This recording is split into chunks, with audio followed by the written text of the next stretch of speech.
ओम शांति। आज बाप दादा के 14 अप्रैल 2021 के ईश्वरीय महावाक्य हैं। मीठे बच्चे, अंतर्मुखी बन ज्ञान रूप अवस्था में रहकर इन महावाक्यों को धारण करो, तब अपना व अन्य आत्माओं का कल्याण कर सकेंगे। अपने मन व दिल रूपी मंदिर को ईश्वरीय गुणों रूपी मूर्तियों से सजाओ और पवित्र संकल्पों की खुशबू फैलाओ। प्रश्न: सर्वोत्तम सच्ची सर्विस कौन सी है? यथार्थ सर्विस का सूक्ष्म और महीन राज क्या है? उत्तर: जब किसी से कोई भूल होती है तो उसे सावधान करने के साथ सूक्ष्म रीति से अपनी योग शक्ति उन तक पहुंचाकर उनके अशुद्ध संकल्पों को भस्म करना, यही सर्वोत्तम सच्ची सर्विस है। साथ साथ अपने ऊपर भी अटेंशन देना, मनसा में भी कोई अशुद्ध संकल्प उत्पन्न ना हो, इसमें खुद भी सावधान रहना और दूसरों प्रति ऐसी दिव्य सर्विस करना, यही सर्विस का सूक्ष्म और महीन राज है। ओम शांति। हर एक पुरुषार्थी बच्चे को पहले अंतर्मुख अवस्था अवश्य धारण करनी है। अंतर्मुखता में बड़ा ही कल्याण समाया हुआ है। इस अवस्था से ही अचल, स्थिर, धैर्यवत, निर्माणचित इत्यादि दैवी गुणों की धारणा हो सकती है तथा संपूर्ण ज्ञानमय अवस्था प्राप्त हो सकती है।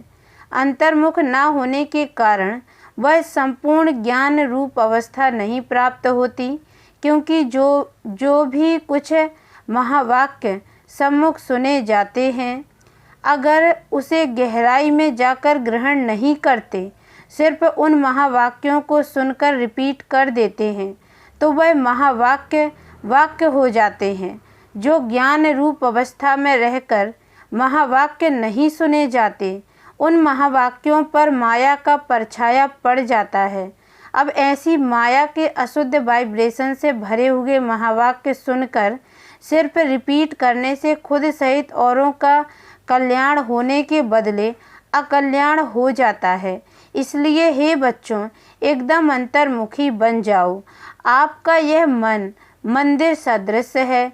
जैसे मंदिर से सदैव खुशबू आती है, ऐसे मन मंदिर जब पवित्र बनता है तो संकल्प भी पवित्र इमर्ज होते हैं। जैसे मंदिर में सिर्फ पवित्र देवी देवताओं के ही चित्र रखे जाते हैं, ना कि दैत्यों के, ऐसे तुम बच्चे अपने मन व दिल रूपी मंदिर को सर्व ईश्वरीय गुणों की मूर्तियों से सजा दो। वे गुण हैं निर्मोह, निर्लोभ, निर्भय, धैर्यवत, निरहंकार इत्यादि, क्योंकि यह सब तुम्हारे ही दिव्य लक्षण हैं। आप बच्चों को अपने मन मंदिर को उजियारा अर्थात संपूर्ण शुद्ध बनाना है। जब मन मंदिर उजियारा बने, तभी अपने उजियारे प्यारे वैकुंठ देश में चल सकें। तो अब अपने मन को उज्जवल बनाने का प्रयत्न करना है तथा मन सहित विकारी कर्मेंद्रियों को वश करना है, परंतु न सिर्फ अपना मगर अन्य प्रति भी यही दिव्य सर्विस करनी है। वास्तव में सर्विस का अर्थ अति सूक्ष्म और महीन है। ऐसा नहीं कि किसकी भूल पर सिर्फ सावधान करना इतने तक सर्विस है, परंतु नहीं, उनको सूक्ष्म रीति अपनी योग की शक्ति पहुँचाए उनके अशुद्ध संकल्प को भस्म कर देना, यही सर्वोत्तम सच्ची सर्विस है। और साथ साथ अपने ऊपर भी अटेंशन रखना, न सिर्फ वाचा अथवा कर्मणा तक, मगर मनसा में भी कोई अशुद्ध संकल्प उत्पन्न होता है तो उनका वाइब्रेशन अन्य के पास जाए। सूक्ष्म रीति अकल्याण करता है, जिसका बोझ खुद पर आता है और वही बोझ बंधन बन जाता है। इसलिए हे बच्चों, खुद सावधान रहो, फिर अन्य प्रति वही दिव्य सर्विस करो। यही आप सेवाधारी बच्चों का अलौकिक कर्तव्य है। ऐसी सर्विस करने वालों को फिर अपने प्रति कोई भी सर्विस नहीं लेनी है। भल कभी कोई अनायास भूल हो भी जाए तो उसे अपने बुद्धि योग बल से सदैव के लिए करेक्ट कर देना है। ऐसा तीव्र पुरुषार्थी थोड़ा भी इशारा मिलने से शीघ्र महसूस करके परिवर्तन कर लेता है और आगे के लिए अच्छी रीति अटेंशन रख चलता है। यही विशाल बुद्धि बच्चों का कर्तव्य है।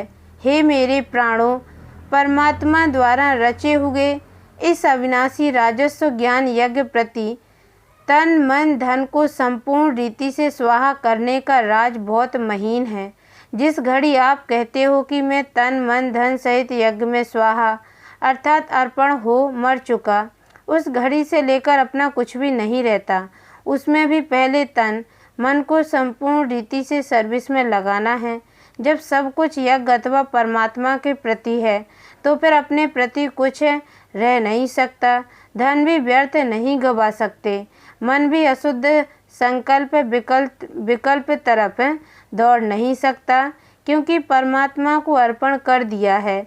अब परमात्मा तो है ही शुद्ध शांत स्वरूप, इस कारण अशुद्ध संकल्प स्वतः शांत हो जाते हैं। अगर मन माया के हाथ में दे देते हो तो माया वैरायटी रूप होने के कारण अनेक प्रकारों के विकल्प उत्पन्न कर मन रूपी घोड़े पर आए सवारी करती है। अगर किसी बच्चे को अभी तक भी संकल्प विकल्प आते हैं तो समझना चाहिए कि अभी मन पूर्ण रीति से स्वाहा नहीं हुआ है, अर्थात ईश्वरीय मन नहीं बना है। इसलिए हे सर्व त्यागी बच्चों, इन गुह्य राजों को समझ कर्म करते साक्षियों खुद को देख बहुत खबरदारी से चलना है। स्वयं गोपी वल्लभ तुम अपने प्रिय गोप गोपियों को समझा रहे हो कि तुम हर एक का वास्तविक सच्चा प्रेम कौन सा है। हे प्राणों, तुम्हें एक दो की प्रेम भरी सावधानी को स्वीकार करना है, क्योंकि जितना प्रिय फूल उतना ही श्रेष्ठ परवरिश। फूल को वैल्यूबल बनाने अर्थ माली को कांटों से निकालना ही पड़ता है। वैसे तुम्हें भी जब कोई सावधानी देता है तो समझना चाहिए जैसे कि उसने मेरी परवरिश की है, अर्थात मेरी सर्विस की है। उस सर्विस अथवा परवरिश को रिगार्ड देना है। यही संपूर्ण बनने की युक्ति है। यही ज्ञान सहित आंतरिक सच्चा प्रेम है।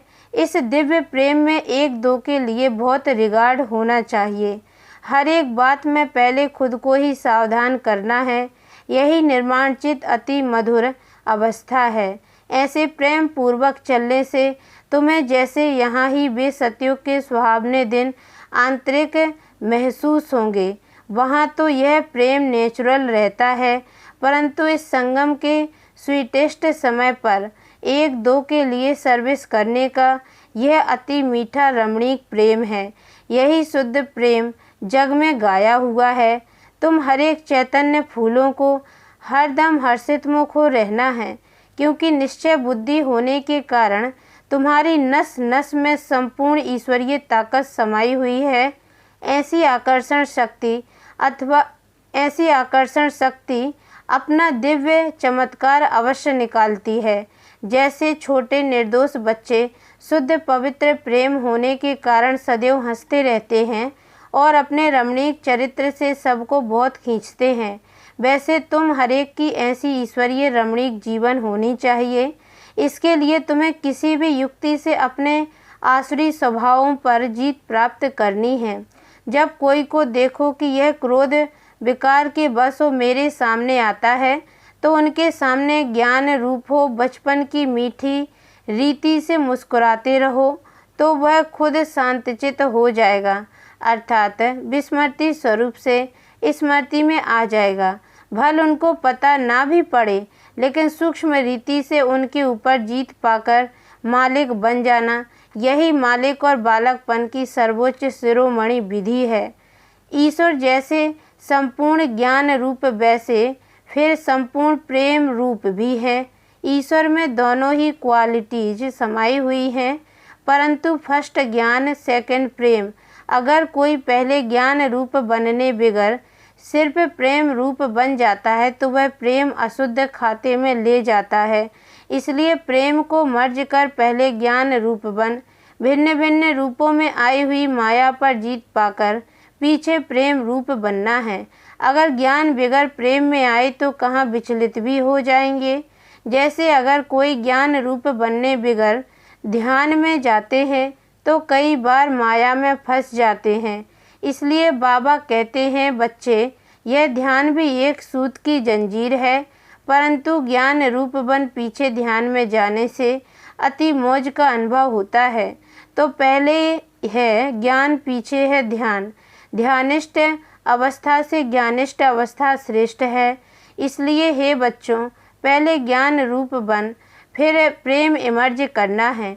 ज्ञान बगैर सिर्फ प्रेम इस पुरुषार्थी जीवन में विघ्न डालता है। साक्षीपन की अवस्था अति मीठी, रमणीक और सुंदर है।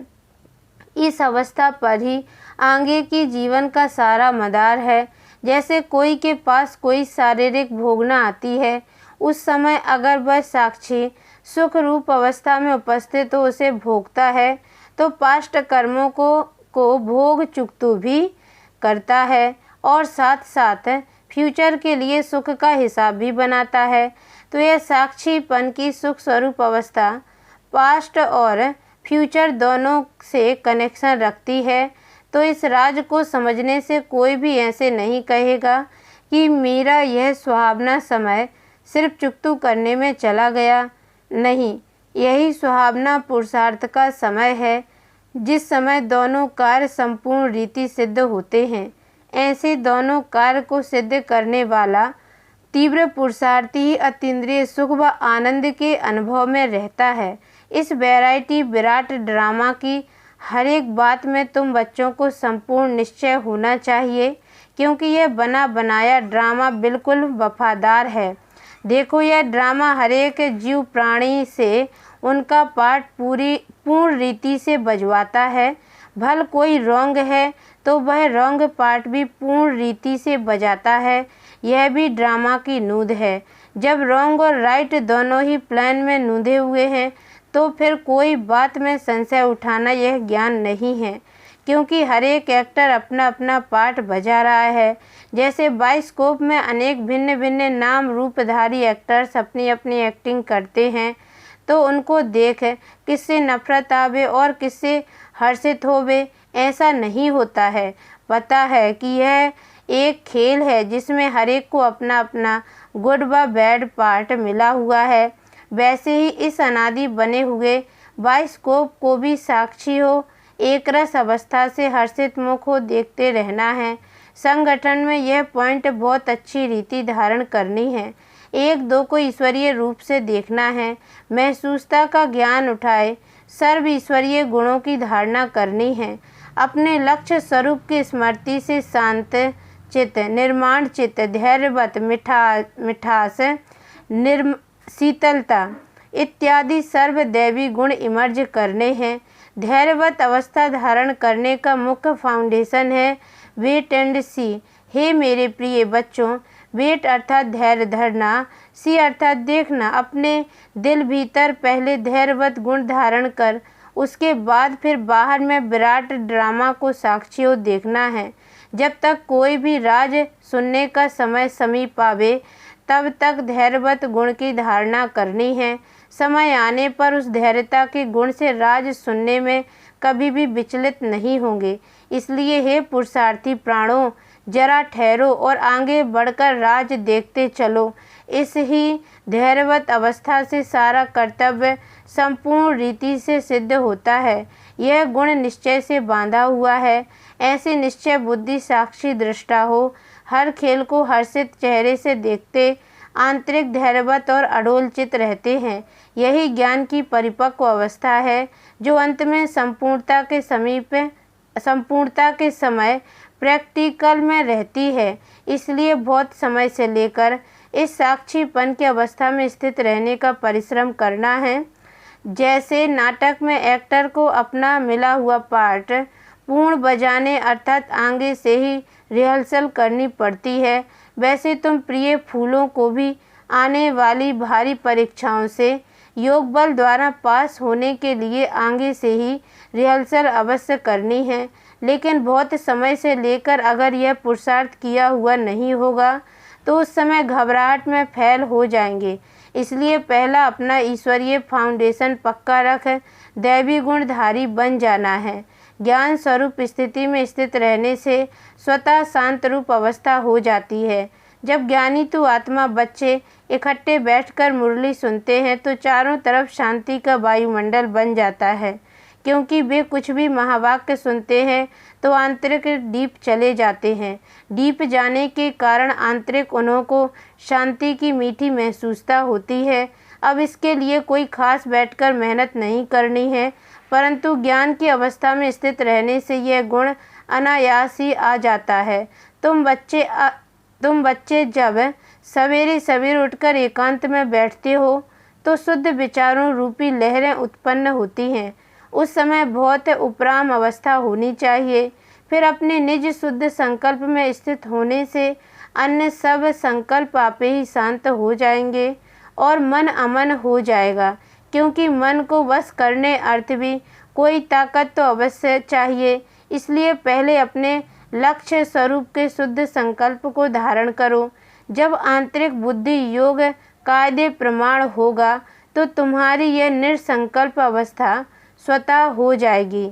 अच्छा, मीठे मीठे सिकी लदे ज्ञान गुलजारी ज्ञान सितारों प्रति माता पिता बाप दादा का याद प्यार और गुड मॉर्निंग। रूहानी बाप की रूहानी बच्चों को नमस्ते, और हम रूहानी बच्चों की ओर से भी रूहानी माता पिता बाप दादा को याद प्यार और गुड मॉर्निंग बाबा नमस्ते। धारणा के लिए मुख्य सार। पहली पॉइंट है, अपने लक्ष्य स्वरूप के स्मृति से शांत चित्त, निर्माण चित्त, धैर्यवत, मिठास, शीतलता आदि सर्व दैवी गुण धारण करने हैं। दूसरी पॉइंट, निश्चय बुद्धि साक्षी दृष्टा हो। इस खेल को हर्षित चेहरे से देखते आंतरिक धैर्यवत और अडोल चित्त रहना है। बहुत समय से लेकर इस साक्षीपन की अवस्था में स्थित रहने का परिश्रम करना है। वरदान, स्नेह और शक्ति रूप के बैलेंस द्वारा सेवा करने वाले सफलता मूर्त भव। जैसे एक आँख में बाप का स्नेह और दूसरी आँख में बाप द्वारा मिला हुआ कर्तव्य सेवा सदा स्मृति में रहता है, ऐसे स्नेही मूर्त के साथ साथ अभिशक्ति रूप भी बनो। स्नेह के साथ साथ शब्दों में ऐसा जौहर हो जो किसी का भी हृदय विदीर्ण कर दे। जैसे माँ बच्चों को कैसे भी शब्दों में शिक्षा देती है, तो माँ के स्नेह के कारण वह शब्द तेज व कड़वे महसूस नहीं होते। ऐसे ही ज्ञान की जो भी सत्य बातें हैं उन्हें स्पष्ट शब्दों में दो, लेकिन शब्दों में स्नेह समाया हुआ हो तो सफलता मूर्त बन जाएंगे। स्लोगन, सर्वशक्तिमान बाप को साथी बना लो तो पश्चाताप से छूट जाएंगे। ओम शांति।